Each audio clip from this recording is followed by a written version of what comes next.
A one, a two, a skiddly-diddly-doo. What is going on, everybody? This is the Be Better Boys. This is Zach, your host. We got Drew here, and we also got Chris. What's up? All right, so we got a good episode for you guys.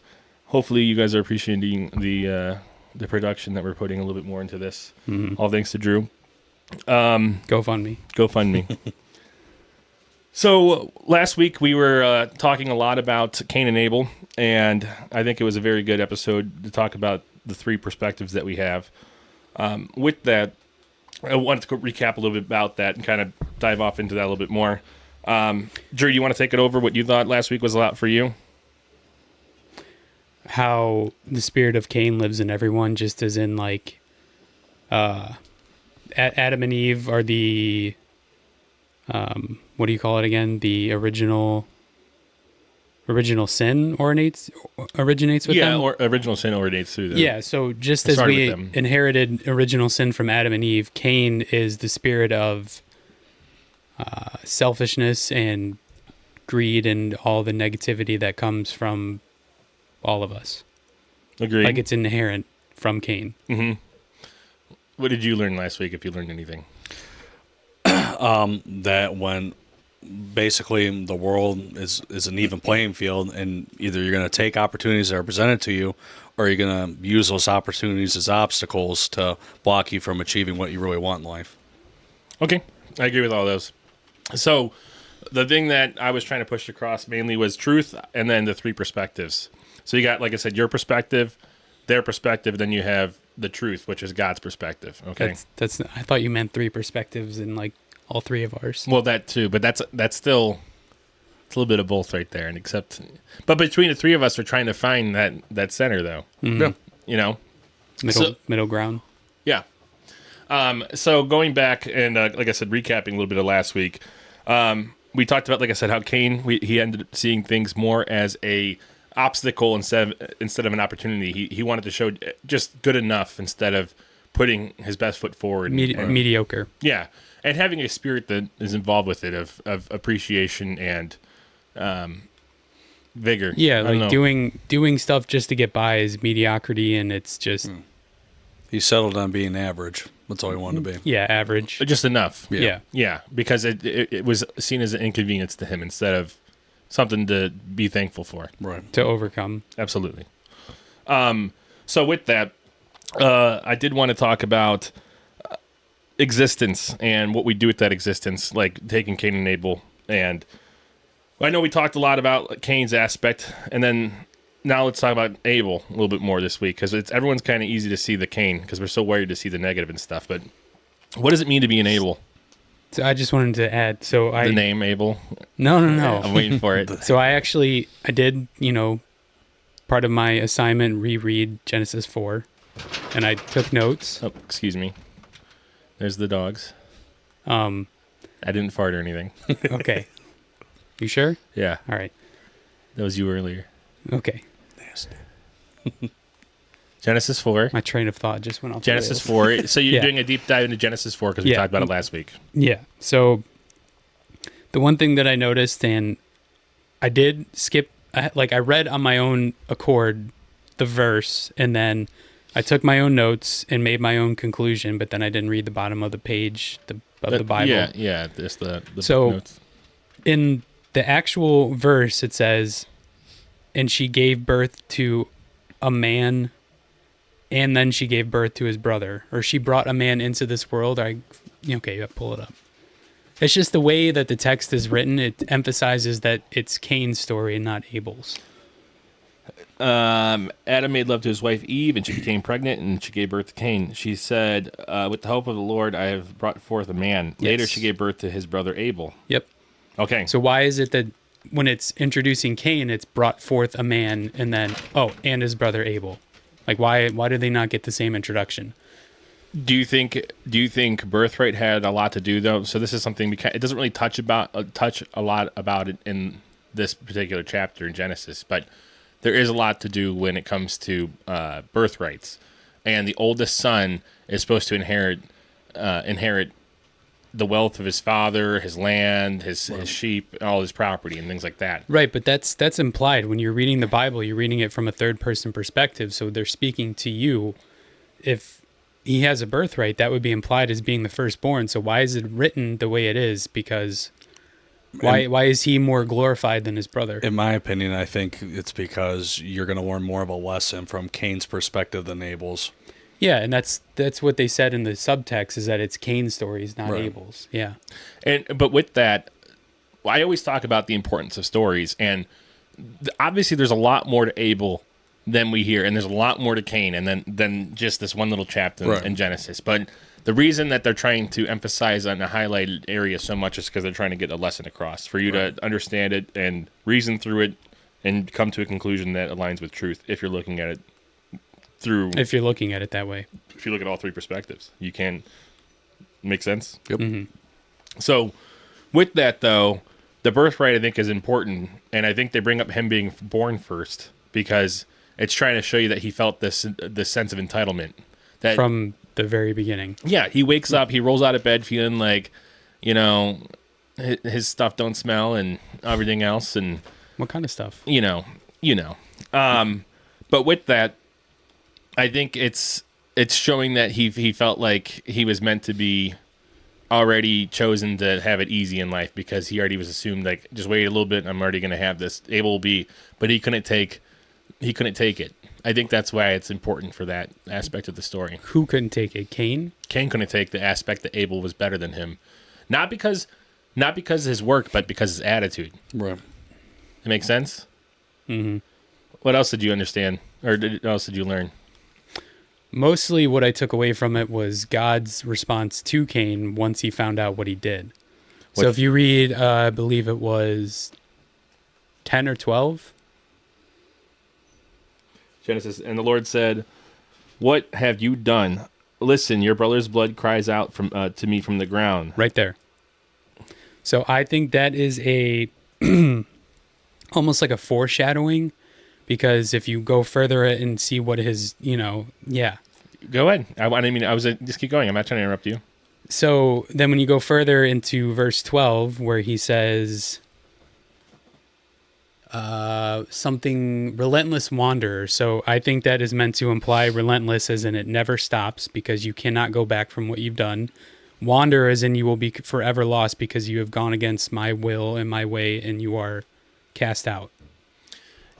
But it's not that hopeless. I think that's, well, is it though? If you're by yourself, yes. When you wander and you're trying to do it on your own, then yes, you'll wander forever. In Cain's perspective. I'm talking about God's perspective. God to won't make Cain. you want. God gives you the answers. God gave him the answers beforehand. Right, and he's trying to show what would happen if you know If you what double to down. do. Yeah, if you know what to do and you choose not to. You double down on your sin and your selfishness. Yep. Yeah, and I agree with that. It's meant to wander. That's actually a very good point, Drew. That's a very, very good point. I like that a lot. I'm also curious to wonder why. Like I said, the ground of the blood cries out to me. Yeah, like I said, I just took that as like it's obviously metaphorical, and it's like I don't know what the other word would be other than metaphor. Yeah. But yeah, so, and I also think that that's God saying, I definitely know what you did. I just want to make you feel the weight of what you've just done. The loneliness behind it. No. I'm just talking about like the gravity of the situation. Like, you don't need to tell me what you did because I already know. I just want you to feel the weight of it because you obviously don't think that way right now. Yeah, but he's alone in because he's only seeing from his perspective though, that he's alone because he can only see, and that's why people feel alone. You see that, Mm-hmm. And then that. So could it also be God saying, you thought you felt alone before because you were always in the shadow of your brother. Now you are really going to feel what it feels like to be alone. He was only in the shadow of his brother because he chose to be there. But yes, he reaped what he sowed. Right. So that's my whole takeaway from 10 to 12 is what is God saying to Cain that would relate to, as a message. Mm-hmm. And Right. I think you hit it. You hit it right on the head with that aspect. Because there's multiple different things. It depends on each verse you're reading from, what happened at that point in there. And from that point, when you take everything else and you put that into perspective, mm-hmm. you're going to see that to live on your own. You know, when like if you live on your own bread, like Christ said, you know, your own water, but He gives living water. He talks about it to the Samaritan woman at the well, or I think it's Samaritan. I think I maybe said the wrong. I could be wrong, so I apologize if I'm saying the wrong.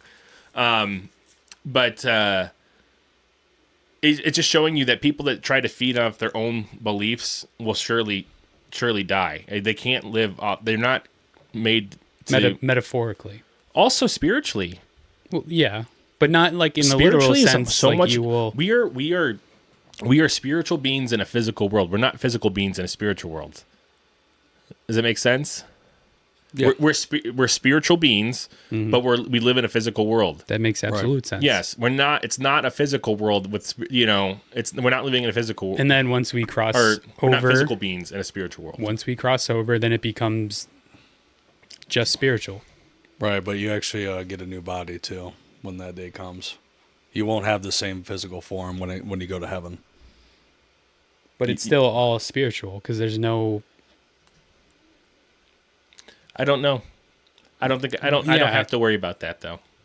That stuff like it depends on what people want to get finicky about with understanding religion. Like how much detail you have to understand. If you understand the premise of the truth, then it's there. But when you want to understand like why did God allow this to happen, or like what happens when we get, honestly, there's more times than not the answers of why did God allow this to happen in the Bible is usually a very good answer. One of the answers is free will. That's one answer. Well, what about the things where God commands people to go attack another nation? And that's like some people, like God told them to do that. And it's like, well, I mean, it also depends who they follow, you know. Like we obviously follow Christ, but you have other religions that follow other religious so to give you an example, prophets and stuff. Sorry to cut you off. No, you're good.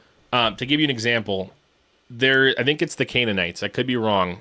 One of the tribes that came off of Abraham and went its own way and didn't follow, you know, they used to have a not a celebration, a festival or a tradition, I guess you could say, and they would sacrifice their young. Oh, that's their babies. A ritual. Yeah, a ritual. Yeah. And they would sacrifice their babies, and they would have it on I think it was Moloch. Moloch was the bull god. Yep. And they put them in the what was it, the golden bowl or something like that. Well, that's your confusing Exodus when Moses comes down from Mount Sinai. Oh, okay. And gives the 10 Commandments. They're worshiping a golden calf. Yep. This is where they're worshiping this. It's Moloch. It's a god, and they would heat up his arms, his brass arms, and then super hot, and they'd place babies on them, and to sacrifice them. And Josephus was another person that had nothing to do with Israelites or the Hebrews or anyone from Abraham, Isaac, and Jacob. He's just an outsider. An outsider just recording an outside, like a part in history. So not even coming from the Bible, it's an outside source talking about these events were happening. And they were saying that they would actually have people playing drums, and they'd play them extra loud on purpose that day so they wouldn't hear the kids screaming as much. So God would go, you need to go take care of this. You need to go, I think the way he says it is go kill every man, woman, and child there. Now, everyone's like, well, that sounds pretty harsh, you know. But then the very next sentence, God says, but make sure you don't breed, or you don't have children with the wives that are left over, or the women are left over. Yeah. So the reason he says that first part where he goes, kill every man, woman, and child, it's no different than us saying, like, I'm going to destroy you when we play basketball later. Right. It's just the way they phrased it. It's just like a way of, like, annihilate you. I'm going to destroy you. I'm going to kill you later. Like, it's, you know, it was just a way of making it seem extreme to get the point across. But the very next sentence was, make sure you don't have children with the women that are from that nation. So it's just play on words. But the whole takeaway that God is trying to say is stop evil in its tracks. Well, what is Israelites' title when it comes to God? Chosen people. God's chosen people. If God is telling someone to go take care of this evil, and everyone's like, God doesn't help the evil. God lets all this evil stuff happen all over. Well, God's literally telling his people to go take care of this mess and get rid of this evilness. And then now you guys are going to take that and go, God's telling him to kill every man, woman, and child. The actual origin of the expression "doing the Lord's work." Yes.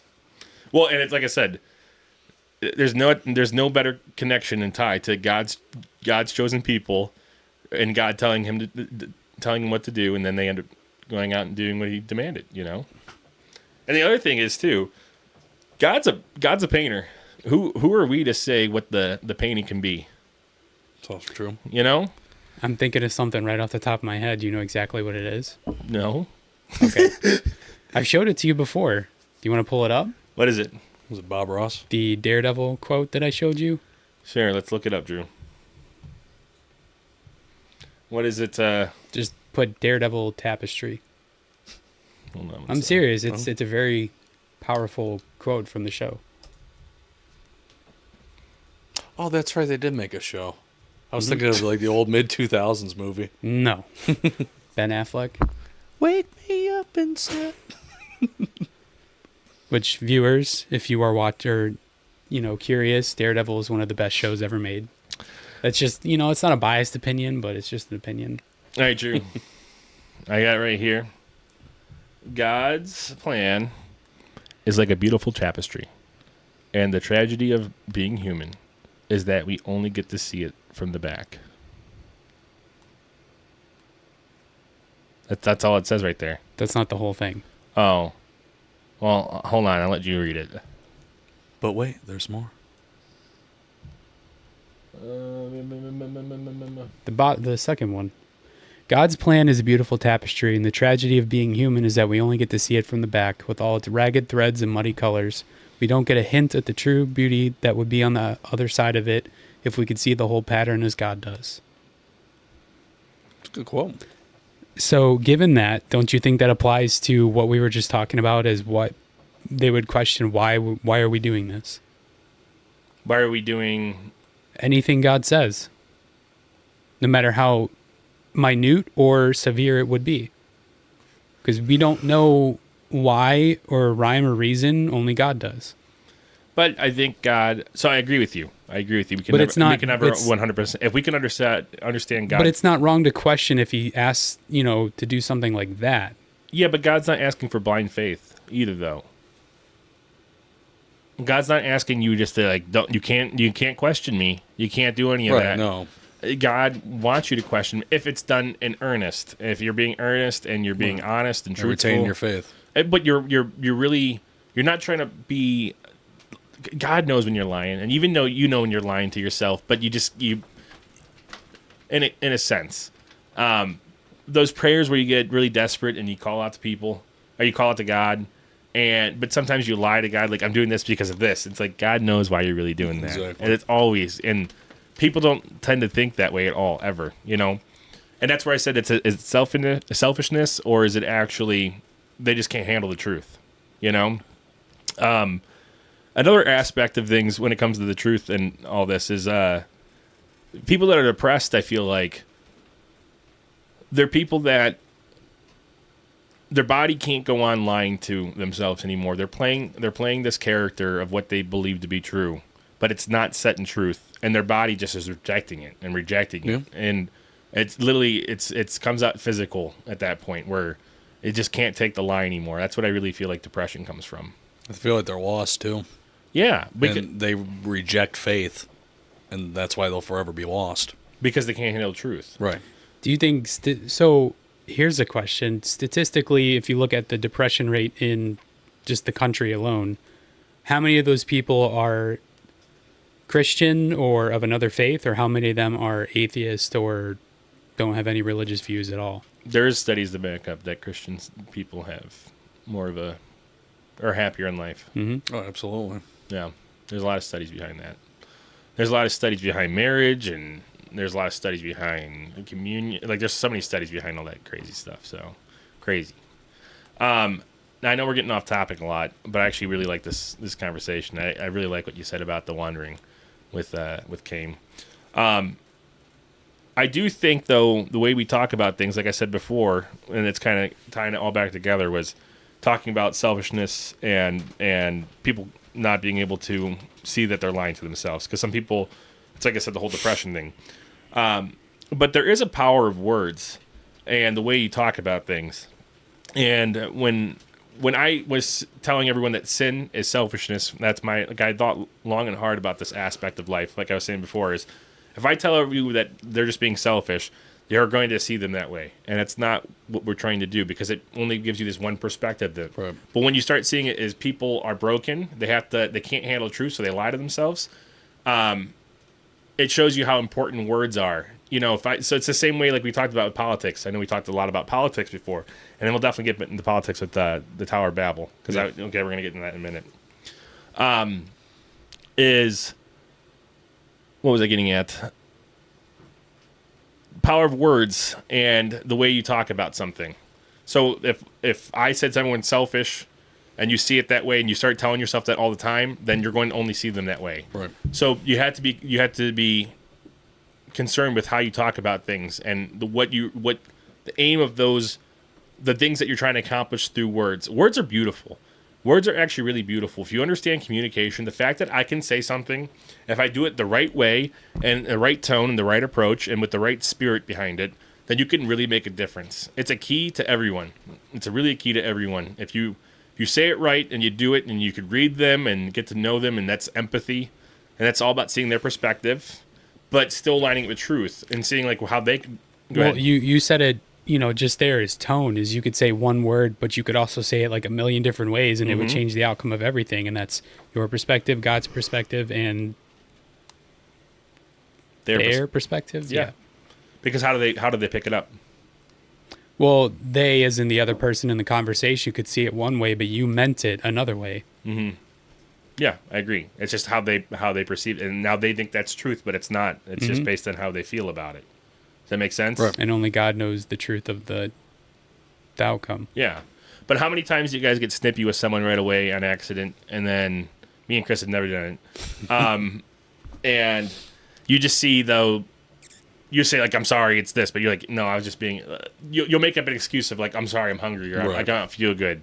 Those are all those little things all add up, and people that keep telling that little thing day by day all the time, they're going to live this life. It's a lie, and then they'll never live up to that potential. And I think that also catches people off guard, because, you respond to someone when they ask you a question, but you're not thinking, how are they going to perceive it if I say it in a certain manner or tone, and they're going to perceive it as, oh, well, you're being sarcastic or rude or whatever, but you really didn't mean that whatsoever. Right. You know what I mean?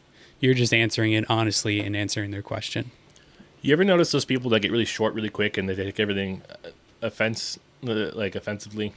Every time you have to walk in eggshells. Why do you guys think they do that? Because they're insecure about themselves. Yeah. So they don't have any faith. Right. Mm-hmm. Now, do you think... I'm trying to think about what I went to say with this. It's just so easy to see, though, the same pattern I keep bringing up over and over again with those people, though. You see what I'm saying? Yeah. No, like, it's this constant thing of... It's a cycle, and like I said, there's a moment you come to... There's these pivotal moments where you run into those situations. God literally tells Cain, the reason you are the feeling the way you are is because it's your own doing. If you don't do what's right, will you not be accepted? Mm-hmm. And he chooses not. So it's that was another point that I took a note of. What was it again? If you do what is right, will you not be accepted? I think that's God testing Cain with a rhetorical question, because he knows the truth and he doesn't want to admit it. Yeah, I mean, we all know the truth. Mm-hmm. So I think that's a lesson for everybody. Is God? I don't know if God would ask you rhetorical questions. Maybe God tells you exactly what you. When God asks you a rhetorical question, it's not like you don't know what He's trying to say to you, though. But what I'm saying is you do. He's asking you, is it only what you want, or is it what needs to be done? So that's the rhetorical. It's how you act upon this information. Mm-hmm. And how did he act? Mm-hmm. Exactly. Or detach. Yes. So yes, or did he, instead of being pro? No, that's not even what I want to say. That's even right. But I do think that God showing him this and how you react to that is going to tell you what type of person that is. I was watching the Mel Gibson interview with Joe Rogan. I don't know if you guys watched that. I'm not sure if it was. I saw clips of it. Yeah, it was really good. Yeah, I watched the whole thing. I think I watched it twice. It was really good. And there was something that Mel Gibson said and it really resonated with me. I've kind of said my own version of it before. I always said 9 times out of 10, your first thought is wrong. Okay, because what we always go with how we feel first. Right. Okay, Mel Gibson, what he said was, you're not responsible for your first thought. You're responsible for your second thought, but your first action. I love that. That's because, awesome. Well, it's so built into us to see negative and to see how it's going to affect us, because that's all we can ever see is our perspective. But if you change it and you go, okay, I'm not responsible for that one because that's temptation, and it's never temptation's never a push. It's always a pull. It's always like, come here. It's never going to force you. It's always like, it's an open hand. That's what temptation is, and Have its way with you. Have its way with you. Yep. Yeah, but you see the same trend over and over again with people. It's like I said, if you guys really understand, I think you guys are more and more. But Genesis 4, it literally gives you the answer to how to read everyone, but do it with grace. And that's the next thing is God has grace, and what is grace to you guys? So by that, do you mean do it with grace as in like you can see what they're thinking at the moment, but you're not, what's going to happen once they react. And then once they come to that moment of realization, like the oh shit moment, like, oh, I didn't think about that at first. You know what I mean? Well, I think grace means like I'm sorry, go ahead. Well, in my perspective of grace is take the time to put yourself in that other person's shoes to see why they think the way they do. That's how I see it as. Mm-hmm. Yeah. And also time to come to God. At first, and how you react to it, though. Yes. That's important. Yeah, that's, at first, but I'm saying see the grace as in you see how they're feeling now, but that there's going to be the moment where hopefully you would have faith that they would see the error of their ways. Right. And that's grace. Yeah. Sorry, I switched the camera. We're good.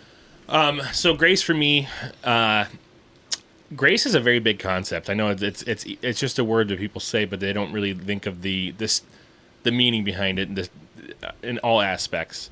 Power of words. Power of words, but that's not even grace. To an extent, it is. God's word is grace, but God's grace is patience, it's understanding, it's love, and it's the opportunity. God's grace is the same as temptation, though. He never forces it on you. It's always an open hand. Right. If only we were so lucky to be St. Paul. If you guys know the story of St. Paul?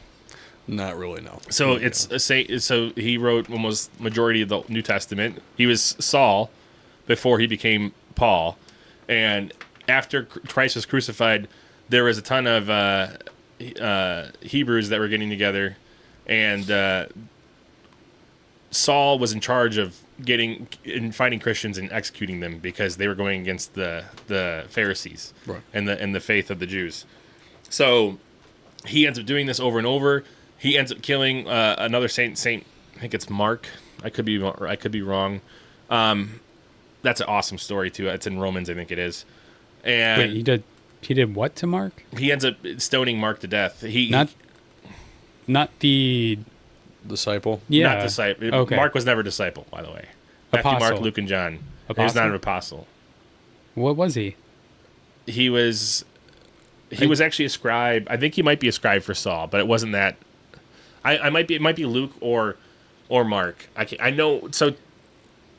Because chat, let us know in the comments. Yeah, so Matthew and John are only 2 disciples that wrote the Gospels. Right. Mark and Luke are not disciples. They were not one of the 12 disciples. You guys knew that? No. Now, I'm not sure which one it is. I think it's Luke. Ended up being a writer for Paul, I think it was, and he ended up being a scribe for him. So what ends up happening to Paul is, or Saul at the time, is he's going and executing all these Christians. He's on the road to Damascus, and he sees Christ appear to him on the road as he's riding a horse and get kicked off. And Christ looks at him and goes, Saul, Saul, why do you persecute me? And then he goes blind. There's more to it. I'm sorry, I'm paraphrasing. I don't want to get it wrong. Yeah. He ends up going, and he gets told to go to this place and start writing down stuff. I think this is where he finds a scribe. I think it might be Luke or Mark. I'm sorry. And he after he starts doing this, he gets his eyesight back, and he's known as Paul. And he ends up writing a majority of the New Testament. Of he writes all the letters, the letter to the Corinthians, letter to the Thessalonians. Thank you, Drew. Psychic. But how amazing would it be if we got that experience though? With it sounds terrible to go blind, but imagine God hit you that hard in the face to the point where Yeah, it's a blessing. Yeah, it Well, really is. Think about he could have had any disability ever, but he was blind. Why is that? Symbolic. Mm-hmm. Yeah, I agree. I definitely agree. And it was actually funny. Peter is afraid to go talk with Saul. And he goes, I'm not going there. And then Christ is like, no, you're going. You're going, pretty much. So it's really interesting. It's really interesting. But all back to this. I know we're kind of jumping all over the place, but the power of words and the spirit behind them and what they could do if you do it with the right approach and grace and understanding and love, and you try doing it the way Jesus would. That's really what it comes down to. And not straying from the truth out of fear, sticking with faith over fear, and to get truth across without being ashamed of it because the world is fallen. But I want to go into the Tower of Babel. I think it's a very interesting story, kind of talking about everything we're kind of talking about tonight. Mm-hmm. Did you want to read the scripture real quick? It's not that long. Sure. All right. Are you going to put it on the screen or? No, you can just read it here.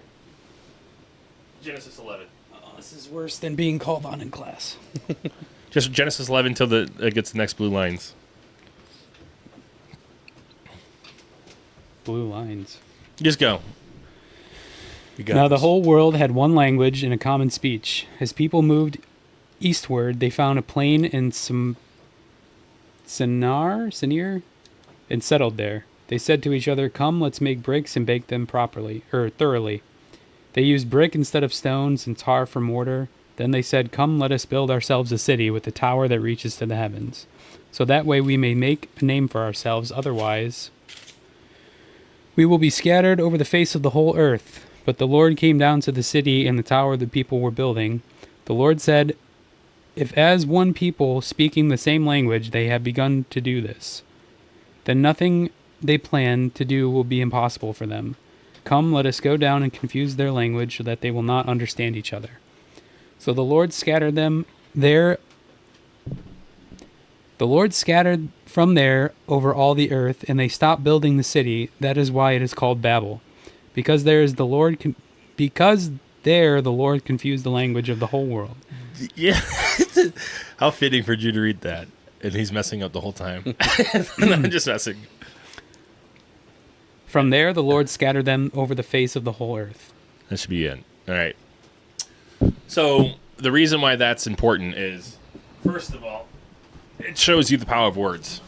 And it also shows you that the image of God and the potential. That's why I wanted to kind of bring this home. I promise all the scatteredness we had was all coming back down to this. So it shows the potential of humanity and the power of words that God, because it honestly, words help transmit the spirit. It makes it alive. It makes it alive. It's kind of like writing. I think when people write subconsciously and they're trying to write, even if they don't want anyone to ever read it, they write it the best they can to get their point across because it's the permanent staple of time, know? And I think speaking out loud and the way you do it is a permanent staple of who you start to become. That's why you just had me do that? No. It's the culminate all of us together. But so the potential of people, the spirit of how you handle things and how you approach things, the way you talk about things, and using it towards truth. And there's no truth bigger than God, and there's no one bigger, higher, and more glorified than Him. So when they tried building this tower, they were trying to do it in the image of God, and they were doing the exact same thing as they were doing it based on their perspective, same as Cain. And God, it sounds like He's punishing the world for doing this, but God is actually being graceful and merciful, because if He allowed us to build that foundation and didn't disrupt it and scatter us for our own protection, then we would have been a lot worse off. I really think that. Oh, yeah. What do you mean by that? Well, like if we did allow ourselves to believe that we could be like God, So unified. you are relating this to them building the statue and what they thought God wanted, or what? It wasn't a statue; it was a tower. Or I'm sorry, tower, and what they thought. They not literally what God- they built it to be like God. But that's their perspective. Well, they can never be like God. Exactly. That's built in truth. So that's all of our perspectives. Well, what do you mean? We can never. What did you say? What was your wording? About what aspect I'm asking? We can never what? We can never be like God because God. Well, I don't think they were trying to be like God. Yes, they were. They were. How? That's what they built. When they all came together and built something magnificent. That's actually, think about old way back then in antiquity, where not the best technology, and they finally all come together and they build this tower that goes up to the heavens. And God, they're like, look at us now. We're at the top of the top of the throne, and they're like, no. Right. So God's like, let me show you what real truth is, because you don't even. If they actually started to believe that and God didn't disperse them, imagine how wicked the world would be. They would have all thought of themselves as a god. Mm-hmm. That's what would have happened. So God, there's beauty in confusion. It's honestly like, Ignorance is bliss. well, God always takes something that's a negative and he turns it into life over and over again. Like I said, he takes graves in the gardens. So I think he takes the confusion and he makes it, the way it's meant to be through truth, because like I said, thank God for him doing that, and the fact that he loves us that much to not let us put our hand To give over us his grace. Yeah, put our hand over a flame, That's what I really feel. Not getting too crazy into specifics about politics. Could you see, though, how a nation that builds up a foundation on not truth can cause crazy detriment damage to the world? Absolutely. It's a very biblical thing if people, if Yeah. you take that, or a political verse, if you actually look at it that way. And this has been going on for centuries as well. Mm-hmm. Centuries. That's another. It's the Crusades. I was going to say, I apologize in advance. I cannot think of whether it's the Constitution or the Federalist Papers or what document it was, but we hold these truths to be self-evident, right? Isn't that this is your time to shine? What document is that? I want to say it's the Constitution. I really it might do. be the Bill of Rights, but I'm not sure. Yeah. Bill of Rights. If it's in the Bible, I could tell you. Okay, well, That's my specialty. we stumped ourselves. It caught me off guard there. I ain't gonna lie. Congratulations, you played yourself. Kind of building off the foundation we made tonight, though. What do you think about the whole political aspect of Tower of Babel? What do you mean? Like I said, if everyone is unified under a deception, then the whole nation is going to be It's going to be fundamentally. in ruins all the time. They're always going to be fighting. That's- And there's plenty of real world examples now, but I'm not going to mention them. You can mention whatever you want. I want to stay in the theme, but Right. I do think America's different in that aspect because of the foundation it has in understanding perspective. That's Right. why they had the three branches of power. Yes. Isn't kind of funny? Good things come in threes. Yeah. Be better boys. All right. It's in a basement. But I do think that's really interesting. What do you guys think about this? What do you guys want to talk about next time? You actually liking this stuff or no? Yeah. Mm-hmm. I'm actually learning a lot from this, seriously. Yeah. Getting more in depth Let's- into Genesis, especially because obviously that's told been you, one of my weak remember points. I told this you? is neat. I like this. I told you there's so much more to it than, like, if you guys read it and you're like, oh, it's boring. It's like, you're not reading it right. I've always pushed it away because it's like, it's the Old Testament. It's like, I don't need to, worry about this because Christ died for my sins. The New Testament's more important. That's how I saw it, but I was ignorant. It's all based on a foundation, though. Right. I was going to say, here's a perspective. Look at history that has happened within the 21st century, like 2000. Oh, yeah. Correlating to this. Now imagine looking at that and not looking at history beyond that. I think that would be the same thing. Not looking at the Old Testament and looking at the New Testament. Yeah. Times change, but you have to 100% understand agree with why. Yeah. I also think it's important when Christ came when he did, because I think God did lay out everything. The Old Testament doesn't differ from the New Testament in terms of faith. It's always faith in God. Right. And there's practices that were changed over time, but if you actually look at like why they didn't eat swine, it's because of the way they're cooking the meat. So God's trying to protect them for doing that. It says don't do tattoos. The same people that if there's like your mom ever yells at you for getting a tattoo or something like that, the same verses tells you not to shave your temples. So it's Right. like you're okay with the one, you know. It's because it was all for a reason to protect you or do some way of tradition. Tattoos, a lot of people were getting tattoos back in the Old Testament, like Deuteronomy, I think it was, I think it's in the book of Deuteronomy, where they're talking about the tattoos they're doing were symbolic for other deities and, Right. you know. So God obviously is like, you can't, no other gods besides me.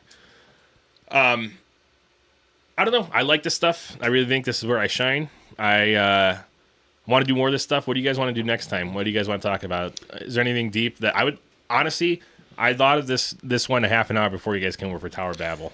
So I have a lot of material. My favorite talking points, especially with how society is going on, I want to talk about like the end times, the rapture, Oh, I can possibly. get into that. I love that. That I would talk for days about. I could do that all day. Especially real world comparisons to biblical comparisons. So many. I would love to talk about that. Yeah, yeah. What about you? Any philosophical lessons that I could try? Like I said, the power perspectives. What we're trying to do right now. Book of Wisdom. So we could do Proverbs, Ecclesiastics, or Job. Those are 3 books of wisdoms. By the way, you brought up something before that reminded me of the book of Job.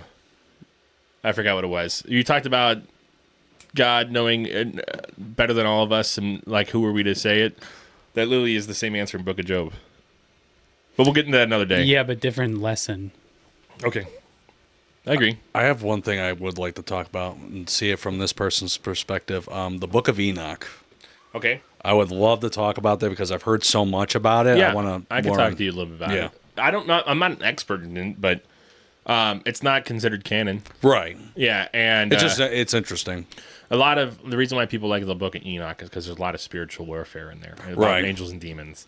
So they want, but there's also, I think you could still use it for reference and understand aspects of things, but you Right. can't take it as a full truth because its fallacies don't all ultimately go towards God. Right. That's what makes canon, scripture canon. Do you know what that means? Yeah. Yeah.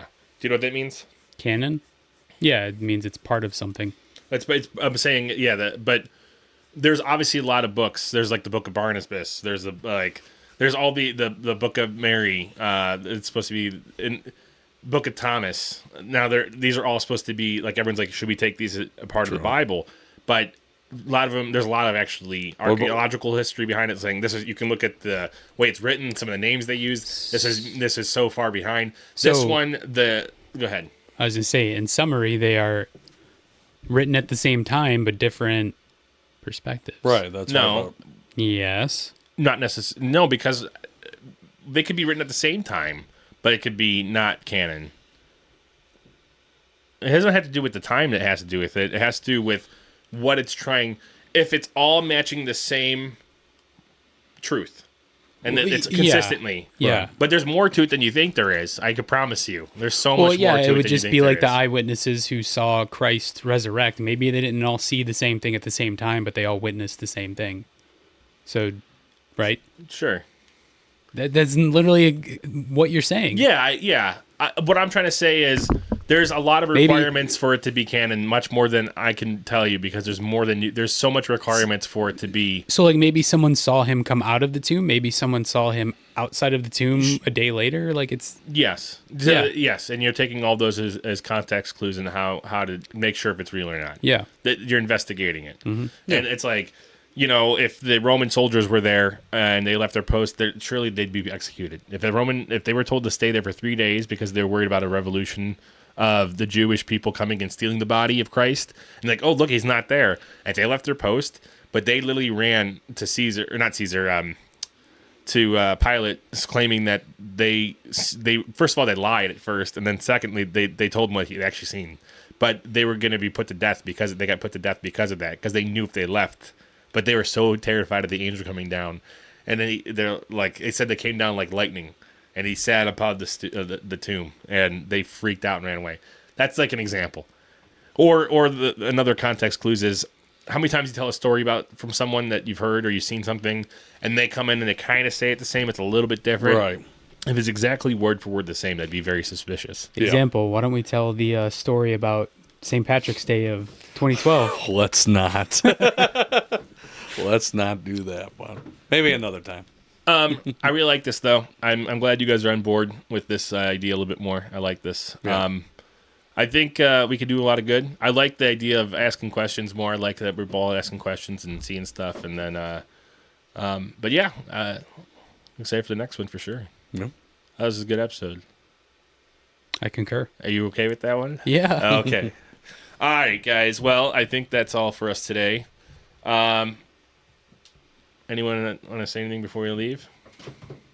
God bless America. God Never bless give America. up on yourself. Keep striving to be a better person. Dude, I love these motivational things from Chris at the end. He did it last time, I'm pretty sure, too.